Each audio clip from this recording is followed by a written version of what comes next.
Steel का छल्ला कितना चमकता है ना, वो उस तरीके से आपकी किस्मत जो है वो चमक जाएगी इस उपाय से। आपके जीवन में कोई भी परेशानी है, आपके जीवन में कोई भी दिक्कत है, आपको उसका हल नहीं मिल पा रहा है, तो बुध की खराबी जो होती है, ऐसे में क्या होता है कि इंसान को आधी अधूरी नॉलेज होती है। आधी अधूरी नॉलेज कैसे? जैसे कि आपने रेलवे स्टेशन से एक लाल किताब की किताब खरीदी और उसे पढ़ा, उसमें आपने 10 टोटके देखे और यूट्यूब पर फिल्म बनाई और अपलोड कर दी वीडियो उसके 10 टोटके देखकर। लेकिन आप ये नहीं देख रहे हैं कि उस साल में उसका ग्रह कहाँ था, कहाँ नहीं था, क्या नहीं था, कौन से ग्रह की दृष्टि थी, कौन सा ग्रह था, खान नंबर 1 का उपाय, खान नंबर 2 का उपाय, खान नंबर 3 का उपाय।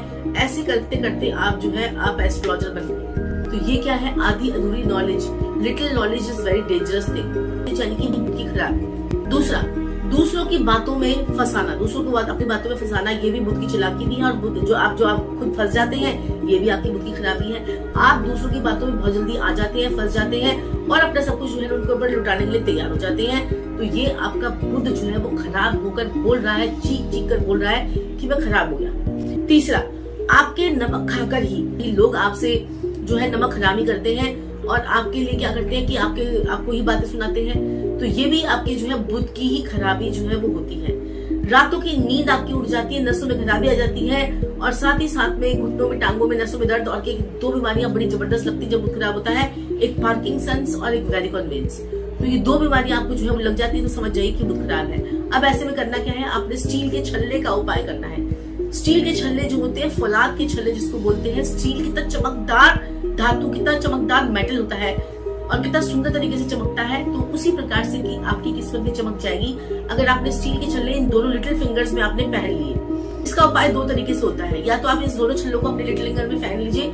ये बुध की उंगली होती है, जो आपकी लिटिल फिंगर है ये बुध की उंगली है। यहाँ पर आपने स्टील के छल्ले पहने, आपका बुध ठीक होना शुरू हो जाएगा। दूसरा, आपने क्या करना है? नदी के पास जाना है। अगर आप नदी के पास नहीं जा सकते तो ये आप किसी मंदिर में भी रख के आ सकते हैं। 2 छल्ले लिए और दोनों छल्लों में एक छल्ले को अपने पास रखा, एक छल्ले को आपने इस प्रकार से उछाला और जैसे ही वो छल रहा है छल्ला, उसी टाइम पर दूसरा छल्ला आपने अपने हाथ में पहन लिया। ये आपका बुध को ठीक करने का बहुत जबरदस्त तरीका है। और बुध जब बहुत ज्यादा खराब हो जाए तो बीच में से नाक को छेदन करवा लीजिए, नाक छेदन जिसको बोलते हैं।